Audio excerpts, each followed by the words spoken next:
Sir CI గారు కొంచెం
start చేయొచ్చా? అక్టోబర్ 19, 2021 సంవత్సరంలో తెలుగుదేశం పార్టీ ఆఫీస్పై వైఎస్ఆర్సీపీకి సంబంధించిన కొంతమంది వ్యక్తులు దాడి చేసిన కేసుకు సంబంధించి విచారణలో భాగంగా ఈరోజు లేళ్ల అప్పిరెడ్డి గారిని, బొగ్గు గవాస్కర్ గారిని ఈరోజు పిలిపించడం జరిగింది. దర్యాప్తులో భాగంగా వీళ్ళందరికీ కూడా సుప్రీంకోర్టులో వీళ్ళకి ప్రొటెక్షన్ ఉండటం వలన వాళ్ళని నోటీస్ ఇచ్చి పిలవడం జరిగింది. దర్యాప్తులో భాగంగా దాంట్లో వచ్చి గతంలో ఒకసారి విచారించడం జరిగింది.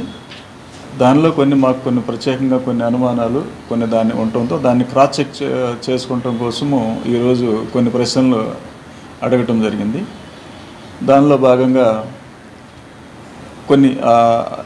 ఏదైతే ఘటన జరిగిందో దానికి సంబంధించిన వివరాల్లో దాంట్లో ప్రత్యేకంగా వీళ్ళు చెప్పే సమాధానాలు కానీ ఇవి కానీ కొంచెం అంత దానికి లింక్డ్గా కోఇన్సిడెంట్గా లేవు, కొంచెం తేడాగా ఉన్నాయి.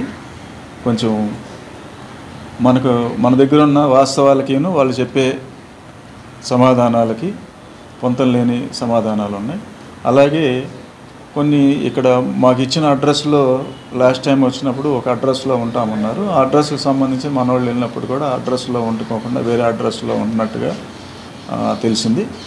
దాన్ని కూడా క్వశ్చన్ చేయటం జరిగింది. తర్వాత ఇంకొకటి ఏంటంటే మనకి ప్రధానంగా ఈ కేసుకు ముడిపడి ఉన్న అంశము దీంట్లో టెక్నికల్గా మనకు ఇది కావటానికి వాళ్ళ యొక్క సెల్ ఫోన్ అది అఫెన్స్డ్ ఏదైతే యూజ్ చేశారో మొబైల్ అనేది మనకు కీలకము. దానికి సంబంధించి మనకి హ్యాండ్ ఓవర్ చేయడానికి కానీ దానికి కానీ వీళ్ళు అంతా ఇదిగా లేరు, దాన్ని వ్యతిరేకిస్తూ ఉన్నారు. కోర్టు వారి అనుమతితో హ్యాండ్ ఓవర్ చేస్తామంటున్నారు. మెయిన్ అడ్డంకిగా ఉంది కాబట్టి దాని గురించి మేము ప్రత్యేకంగా వాళ్ళని పిలిపించడం జరిగింది. దాని మీద నోటీస్ ఇవ్వడం జరిగింది వాళ్ళకి. తర్వాత వాళ్ళకి సంబంధించిన అకౌంట్ ట్రాన్సాక్షన్ సంబంధించి కూడా అకౌంట్ వివరాల కోసం కూడా మేము అడగటం జరిగింది. వాటికి సంబంధించిన వివరాలు కూడా వాళ్ళు అంత సంతృప్తికరంగా వాళ్ళ సమాధానాలు మాకు అనిపించలేదు, అంత కోఆపరేటివ్ మేనర్లో లేవు.